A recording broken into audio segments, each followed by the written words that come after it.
जय गुरु जी संगत जी गुरु जी के डिवाइन कॉल सत्संग प्लेटफॉर्म में आप सभी गुरु परिवार का हार्दिक स्वागत है। शुक्राना गुरु जी महाराज का कि उन्होंने ये सेवा मुझे बख्शी कि मैं आप सभी गुरु परिवार के समीप आके गुरु जी के कल्याण महिमा अनुभव का वर्णन कर पा रही हूँ। अनंतम शुक्राना मेरे गुरु जी महाराज का। संगत जी, आज का जो सत्संग मैं आपके साथ शेयर करने जा रही हूँ वो पारस ठाकुर अंकल का है। ये सत्संग हमें मेल के माध्यम से प्राप्त हुआ है। बहुत ही प्यारा सत्संग है, डिवाइन सत्संग है। जैसे कि संगत जी, मैं हर सत्संग में सभी गुरु परिवार से रिक्वेस्ट करती हूँ कि आप सब सत्संग को अंत तक सुने, ध्यान से सुने, पूरा सुने। संगत जी, मैं हर सत्संग में आप सभी के साथ शेयर करती हूँ ये सारी चीज़ें कि सत्संग ही एक ऐसा माध्यम है जो न जाने कितने जन्मों के कष्टों को काटता है और कितने सारे सवालों के जवाब देता है। ये संगत जी हमें अभी नहीं पता चलेगा, ये संगत जी समय के साथ साथ पता चलेगा। संगत जी, गुरु जी महाराज का एक ब्लेसिंग्स देने का ये भी अपना ही एक तरीका है। न जाने संगत जी गुरु जी कितने हमारे माड़े कर्मों को सत्संग सुनते सुनते ही काट देते हैं। इसीलिए तो मैं हर सत्संग में रिक्वेस्ट करती हूँ कि सत्संग को आप सुनिए, ध्यान से सुनिए, पूरा सुनिए और गुरु जी की ब्लेसिंग्स प्राप्त कीजिए। जब संगत जी हम सत्संग शेयर करते हैं तो उस समय गुरु जी महाराज साक्षात विराजमान होते हैं। उस दिव्य शक्ति, उस दिव्य आत्मा को महसूस करने की ज़रूरत है। संगत जी, आप कोशिश कीजिएगा, जब आप सत्संग को सुनेंगे, ध्यान से सुनेंगे तो आपको गुलाबों की फ्रेगरेंस आएगी। संगत जी, महसूस करना है और ये महसूस हम जब ही कर पाएंगे जब हम गुरु जी के ध्यान में होंगे। संगत जी, अगर हम ध्यान से इधर उधर भटकेंगे तो शायद हम गुरु जी को महसूस नहीं कर पाएंगे। तो गुरु जी को महसूस करने का सबसे अच्छा तरीका और सबसे सिंपल तरीका यही है कि गुरु जी में ध्यान में बैठिए। चाहे आप संगत जी बैठ के ध्यान कीजिए, चाहे लेट के ध्यान कीजिए, लेकिन गुरु जी महाराज का ध्यान कीजिए। बहुत सारे सवालों के जवाब भी मिलेंगे। और संगत जी, जब हम गुरु जी के ध्यान में बैठते हैं तो उस समय सिर्फ गुरु जी और हम ही होते हैं। और सच मानिए संगत जी, गुरु जी के साथ हमारा बहुत मजबूत कनेक्शन बनता है। इसीलिए संगत जी, मैं आपको हर सत्संग में रिक्वेस्ट करती हूँ कि सत्संग को अंत तक सुने, ध्यान से सुने, पूरा सुने और गुरु जी की ब्लेसिंग्स प्राप्त करें। संगत जी, अगर आप भी अपने सत्संग अनुभव हम सभी गुरु परिवार के साथ साझा करना चाहते हैं तो हिंदी में साफ राइटिंग में अपना सत्संग लिखकर हमारी जीमेल आईडी पर सेंड कर सकते हैं, ताकि आपके द्वारा सुनाए गए सत्संग से जो गुरुजी महाराज की नई जुड़ने वाली संगत है उन्हें गुरुजी के कल्याण महिमा अनुभव के बारे में ज़्यादा से ज़्यादा पता चले। तो इसीलिए संगत जी, अगर आपको सत्संग पसंद आता है तो इसको लाइक कीजिए, सब्सक्राइब कीजिए, ज़्यादा से ज़्यादा संगत में शेयर कीजिएगा और बेल आइकन दबाना बिल्कुल भी ना भूलिएगा। जब भी कोई लेटेस्ट सत्संग आएगा उसका नोटिफिकेशन सबसे पहले आपके पास आएगा। गुरुर ब्रह्मा गुरुर विष्णु गुरुर्देवो महेश्वरा गुरुर साक्षात परब्रह्म गुरुदेवो नमः नमः। अर्थात संगत जी की गुरु जी को जिस रूप में आप पूजना चाहो, जिस रूप में आप मानना चाहो, उस रूप में गुरु जी महाराज आपको ब्लेस करते हैं। तो चलिए संगत जी, चलते हैं गुरु जी महाराज के सत्संग की ओर। जय गुरु जी संगत जी।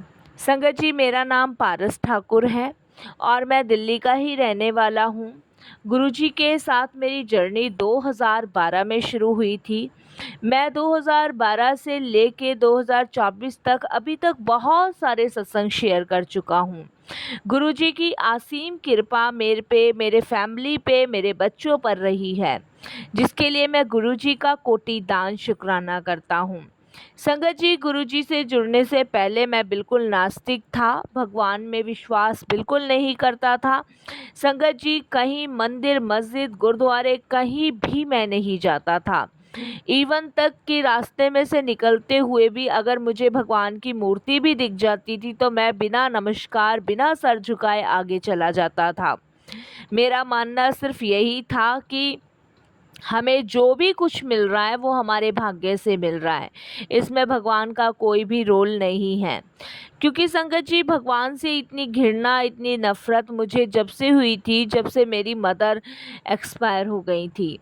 संगत जी, वो एक बीमारी से ग्रस्त थी और मैंने बहुत गुरुद्वारे, मंदिर, मस्जिद, हर जगह, कोई ऐसी जगह नहीं थी जहाँ पे अपनी झोली ना फैलाई हो अपनी मदर के लिए। लेकिन संगत जी, उनकी बीमारी इस कदर ग्रस्त थी कि वो नहीं बच पाई और उस दिन से संगत जी पता नहीं भगवान से एकदम से नफ़रत सी हो गई और वो बढ़ते-बढ़ते बहुत ज़्यादा बढ़ती चली गई। तो इसी कारण संगत जी, मेरा भगवान में बिल्कुल भी बिलीव नहीं था और मैं बिलीव नहीं करता था। मेरा मानना यही था कि जो हम इस धरती पे कर सकते हैं वो कर लो। भगवान का कोई भी इसमें रोल नहीं है। क्योंकि संगत जी, वो कहते हैं कि उस समय नाबालिग अवस्था थी और ये मम्मी के साथ ये वाला हादसा हुआ था, तो वो दिमागी तौर पे ये मान लीजिए वो मैं मन में बिठा चुका था, क्योंकि मैं हर जगह गया था लेकिन कहीं से भी संगत जी कोई उम्मीद की किरण नज़र नहीं आई, तो इसलिए मैं बिल्कुल नास्तिक हो गया था। उसके बाद संगत जी धीरे धीरे लाइफ ऐसी ही चलती गई, परेशानी आती गई और संगत जी परेशानी इतनी ज़्यादा आ गई कि मैं आपको बता नहीं सकता। क्योंकि मम्मी के जाने के बाद पूरा घर बिखर चुका था, तहस नहस हो गया था। संगत जी, उसके बाद 2009 में मेरे पिताजी की तबीयत ख़राब हुई, तो उनको लेके भी संगत जी मैं बहुत डिस्टर्ब था। 2008 में मदर गई, 2009 में फादर चले गए। उसके बाद संगत जी मैं एकदम टूट चुका, बिल्कुल टूट चुका था। कहीं संगत जी समझ नहीं आ रहा था कि क्या करूं क्या नहीं करूं। और उसके बाद संगत जी 2010 में मेरी शादी हुई। शादी इसलिए करी क्योंकि घर परिवार संभालने वाला कोई नहीं था। जब शादी हुई तो वाइफ आई, बच्चे हुए, उसको लेके संगत जी घर में टेंशन बढ़ने लगी, लड़ाई झगड़ा, क्योंकि वो पूजा पाठ करती थी, मैं रोकता था और भी बहुत सारे संगत जी इश्यूज़ थे जिसकी वजह से घर में मेरे वाइफ के बीच हमेशा झगड़ा रहता था। संगत जी 2011 में मेरी वाइफ गुरुजी को मानने लगी थी और इस चीज़ का मुझे संगत जी 2011 में ही आखिरी में यानी कि दिसंबर के महीने में पता चला और मेरी वाइफ 2011 में संगत जी फरवरी के महीने से गुरुजी को मान रही थी, क्योंकि उसको पता था कि घर में काफ़ी ज़्यादा लड़ाई झगड़े होते हैं, तो इस कारण शायद मैं एक्सेप्ट नहीं करूँगा, तो इसलिए वो छुप छुप के गुरुजी को मानती थी। गुरुजी का स्वरूप उसने घर में रख रखा था, अमृत वेला छुप छुप के करना, बहुत सारी चीज़ें थी संगत जी जिसका बारे में मुझे नहीं पता था। मुझे दिसंबर में 2011 में पता चला है। संगत जी, इस पता भी कैसे लगा कि वो कहते हैं ना, जब गुरुजी को अपनी संगत को जोड़ना होता है तो वो कोई ना कोई बहाना, कोई ना कोई माध्यम बना देते हैं और शायद वो माध्यम मेरी वाइफ मेरे लिए बनाई गई। संगत जी, मेरी वाइफ अपने मायके जाती थी तो वहाँ पे उसके मायके वाले गुरुजी को बहुत मानते थे। तब से मेरी वाइफ गुरुजी को मानना उन्होंने शुरू किया, लेकिन मेरा रवैया देख के उसने ये सब चीज़ें मुझसे छुपाई। लेकिन वो कहते हैं ना संगत जी, जब गुरुजी को अपनी संगत को जोड़ना है, उसके परिवार का कल्याण करना है, तो वो कहीं से भी खोद के अपनी संगत को निकाल लेते हैं और वही मेरे साथ हुआ।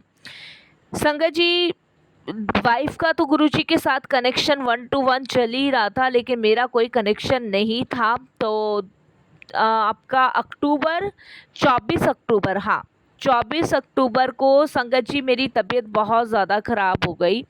संगत जी, तबीयत इतनी ज़्यादा ख़राब हो गई कि कोई बीमारी समझ नहीं आ रही थी कि क्या हुआ है क्या नहीं हुआ है, कौन सा रोग मुझे लगा है। हर डॉक्टर को दिखाना, हर ट्रीटमेंट करवाना, सारी रिपोर्ट्स नॉर्मल, लेकिन संगत जी मेरी बॉडी का दर्द, मेरा फ़ीवर ये उतरने का नाम नहीं ले रहा था। समझ नहीं आ रहा था संगत जी कि मतलब ऐसा क्या हो गया है कि मतलब कोई बीमारी नहीं है, कुछ नहीं है, लेकिन किसी काम में मन नहीं लग रहा है और कुछ भी मतलब खाने का मन नहीं। इसकी वजह से संगत जी बहुत वीक भी मैं काफ़ी हो गया था। तो संगत जी, मेरी वाइफ मुझे डॉक्टर के पास भी ले जाती थी, लेकिन रिपोर्ट्स भी सारी नॉर्मल थी। कोई इलाज ही समझ नहीं आ रहा था कि किस चीज़ का इलाज करवाएं। तब संगत जी अक्टूबर चला गया, नवंबर चला गया, दिसंबर आया। तब मेरी वाइफ़ ने मुझे कहा कि आप ये जल प्रसाद पी लो। एक रात को संगत जी मुझे बहुत तेज़ फ़ीवर था, तब मेरी वाइफ़ ने कहा आप जल प्रसाद ये पी लो। तो संगत जी मैं एकदम से चिल्ला के अपनी वाइफ़ पे बोलता हूँ कि ये कौन-सा जल प्रसाद मुझे पिला रही हो? तब वो मुझे कहती है कि गुरुजी का जल प्रसाद है, आप पी तो लो।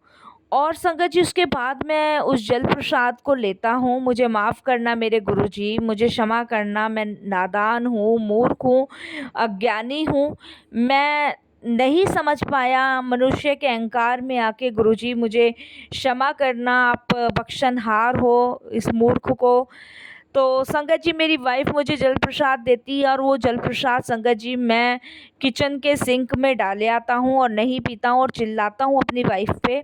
उसके बाद संगत जी दोबारा मेरी वाइफ़ की कहने की हिम्मत नहीं पड़ती है और संगत जी करीबन 11:30 बजे का वो टाइम था और संगत जी मेरे पेट में इतनी तेज़ दर्द होना शुरू हुआ कि मैं आपको बता नहीं सकता।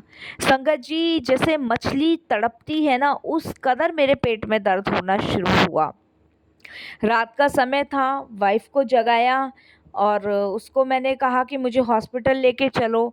तो संगत जी कोई साधन नहीं था, कैसे जाते? तो हमारे पड़ोस में एक भैया रहते हैं, उनको जगाया और संगत जी रात को मुझे हॉस्पिटल लेके गए। संगत जी पूरी रात मैं हॉस्पिटल में रहा, डॉक्टरों ने चेकअप भी किया, अल्ट्रासाउंड भी किया, लेकिन कोई भी कुछ भी नहीं। डॉक्टरों ने दवाई दी और घर वापस लौटा दिया। संगत जी पेट में दर्द कंटिन्यू बना रहा, लेकिन संगत जी मुझे वो रात भी आराम नहीं लगी, वो पूरा दिन भी नहीं लगा। संगत जी 3 दिन मैं पेट के दर्द की वजह से तड़पता रहा और संगत जी किसी भी डॉक्टर के पास जाऊँ, अल्ट्रासाउंड होए, रिपोर्ट नॉर्मल, कुछ भी नहीं आ रहा था। मैं बहुत परेशान संगत जी, बहुत ज़्यादा परेशान। तब मेरी वाइफ़ संगत जी फिर से गुरुजी का जल प्रसाद मुझे लाके देती है और कहती है आप इसको पी लो और देखना, मेरा विश्वास है गुरुजी आपके पेट का दर्द बिल्कुल सही कर देंगे। वो कहते हैं ना संगत जी, मरता क्या ना करता, वही मेरे साथ था। मेरे पेट में इतना तेज़ दर्द था, मैंने 3 दिन से कुछ भी नहीं खाया था संगत जी। संगत जी मैंने अपनी वाइफ़ का कहना मान के वो जल प्रसाद पी लिया। संगत जी वो जल प्रसाद पीने के ठीक 15 से 20 मिनट बाद संगत जी मेरे पेट में कोई भी दर्द नहीं, कोई भी दर्द नहीं। आप बिलीव नहीं करोगे संगत जी, 15 से 20 मिनट में वो दर्द ऐसा गायब हुआ कि मैं आपको बता नहीं सकता। और संगत जी मैं चैन की नींद कम से कम 1 से डेढ़ घंटा सोया और संगत जी जब मैं 1 से डेढ़ घंटा उठा, तब उसके बाद मैंने अपनी वाइफ़ से पूछा कि ये जल प्रसाद कौन से गुरुजी का था? तब संगत जी वो मुझे यूट्यूब पे सर्च करके गुरुजी के बारे में दिखाती है और बताती है। तब संगत जी मेरे अंदर एक इच्छा जागृत होती है कि इनके इस जल प्रसाद से अगर मैं ठीक हो गया हूँ, तो ये तो बहुत सारी चीज़ों का सॉल्यूशन कर सकते हैं। अब संगत जी मैं अपनी वाइफ़ के साथ इनके दरबार जाता हूँ और संगत जी 2013 में मैं फर्स्ट टाइम गुरुजी के दरबार गया था। जुड़ा मैं 2011 में था, दिसंबर में आखिरी में, लेकिन जब तक मैं गया नहीं था, मेरा बुलावा गुरुजी की तरफ से आया नहीं था। और संगत जी जब मैं फर्स्ट टाइम गुरुजी के दरबार जाता हूँ तो मतलब एक पॉजिटिविटी, जैसे मैंने आपको बताया कि मैं नास्तिक था, बिल्कुल नास्तिक था, भगवान में कोई श्रद्धा नहीं, कुछ नहीं। वहाँ पे संगत जी एक शब्द चल रहा था जो आज तक मुझे याद है, से सिमरे जिन्हें आप सिमराएं, नानक नाम चढ़दी कला, तेरे भाने सर्वदा भला। और संगत जी वहाँ पे गुरुजी के ही शब्द चल रहे थे। और संगत जी मैंने मैंने जैसे आपको बताया ना कि मेरे को भगवान से इतनी घृणा हो गई थी कि मैं अपने मुंह से राम राम भी नहीं लेता था, ना नमस्ते ना कुछ, कोई मतलब ही नहीं था, अपने अहंकार घमंड में ही था। वो संगत जी कहते हैं ना कि मूर्ख इंसान की ये पहचान होती है, तो ये मेरी पहचान थी। उसके बाद संगत जी ये 2 शब्द, पहले से सिमरे चला, फिर हम चलते गए पैदल, फिर आगे नानक नाम चढ़दी कला, तेरे भाने सर्वदा भला। ये शब्द संगत जी मैं जब तक गुरुजी के दरबार नहीं पहुंच गया, तब तक संगत जी मैं गुनगुनाता हुआ गया। और संगत जी जहाँ पे गुरुजी का अंदर घुसने से पहले, गुरुजी के दर्शन करने से पहले 5 सीढ़ियाँ आती हैं। काम, क्रोध, लोभ, मोह, माया। और संगत जी आप बिलीव नहीं करोगे, मैं पहली जैसे ही मैं गुरुजी के दरबार के लिए अंदर जा रहा था, तो संगत जी पहली सीढ़ी चढ़ने से पहले ही मैं एकदम से गिर पड़ा। और संगत जी मेरा जो माथा था वो फर्स्ट सीढ़ी पे लगा। वहाँ सारे सेवादार आए और कुछ आंटियाँ वगैरह भी आईं, मेरी वाइफ ने भी मुझे उठाया, सबने उठाया और सबने पूछा कि अंकल आप ठीक हो कि नहीं हो? तो संगत जी मैंने कहा कि मैं ठीक हूँ, लेकिन ये आपने क्या कालीन सा बिछा रखा है जिससे पैर फंस के मेरा, मैं इस सीढ़ी पे गिर गया। तभी संगत जी एक बुजुर्ग अंकल होते हैं, वो सेवादार के पीछे खड़े होते हैं और एकदम से बोलते हैं, ये बेटा कोई कालीन से तुम नहीं गिरे हो, ये काम, क्रोध, लोभ, मोह, माया की सीढ़ी है। तो गुरुजी ने अपने दरबार में तुझे बुलाने से पहले तेरा ये जितनी भी चीज़ें थी तेरे अंदर से इस सीढ़ी के बाहर निकलवा दी है। अब तू जा, गुरुजी के दर्शन कर, तेरा कल्याण होगा। अब संगत जी वो अंकल इस तरीके से बोलते हैं, सब उनको देखते हैं और ये बोल के वो अंकल चले जाते हैं। बाकी सेवादार अंकल कहते हैं आप ठीक हो। तब संगत जी मुझे समझ आती है कि काम, क्रोध, लोभ, मोह, माया गुरुजी ने अपनी सीढ़ियाँ चढ़वाने से पहले ही मुझसे बाहर निकलवा दिया। और उसके बाद संगत जी मैं इतना भाव विभोर हो गया, मैंने अपनी इस भूल के लिए इतना पश्चाताप किया, इतनी माफ़ी मांगी। और संगत जी आज तक मैं माफ़ी मांगता हूँ गुरुजी से कि मैं नादान था, मूर्ख था, अज्ञानी था, अनंत अज्ञानी था मैं, जो आपकी महिमा, आपकी लीलाओं को नहीं समझ पाया। संगत जी इस तरीके से मेरी गुरुजी के साथ जर्नी शुरू हुई, इस तरीके से मैं गुरुजी के साथ जुड़ा और गुरुजी ने मेरा इतना कल्याण किया, इतना मुझे संगत जी तारा, जिसके बारे में मैं गुरुजी को बार बार शुक्राना करता हूँ। संगत जी सुबह से शाम तक लोग सांस नहीं लेते होंगे जितना शुक्राना मेरे मुंह से निकलता है। पूरे दिन में संगत जी हर श्वास का शुक्राना लेता हूँ, जितनी दफ़े संगत जी मेरी सांसें निकलती है उन सब चीज़ों का शुक्राना करता हूँ। यहाँ से संगत जी मेरा कनेक्शन गुरुजी के साथ मजबूत हुआ और बहुत सारे सत्संग है संगत जी गुरुजी के, जो मैं आपसे अपने अगले सत्संग में शेयर करूँगा, क्योंकि संगत जी ये थॉट गुरुजी ने ही डाला कि मैं अपना सत्संग आप सभी के साथ शेयर करूं। तो संगत जी वहाँ से मेरी जर्नी शुरू हुई और इतना विश्वास गुरुजी महाराज पे मुझे हो गया कि संगत जी अब ये लगा लीजिए जब से मैं गुरुजी से जुड़ा हूँ और अब तक मैं अमृत वेला करता हूँ, गुरुजी ने मेरे वारे न्यारे कर दिए। गुरुजी ने मेरे सच में माता पिता बन के मेरा साथ दिया है। मैंने कभी अपनी लाइफ में नहीं सोचा था कि मैंने एक माता पिता को खोया है और इतनी जल्दी वो माता पिता मुझे वापस मिलेंगे गुरुजी के रूप में। अनंतम शुक्राना गुरुजी का, बहुत बहुत शुक्राना।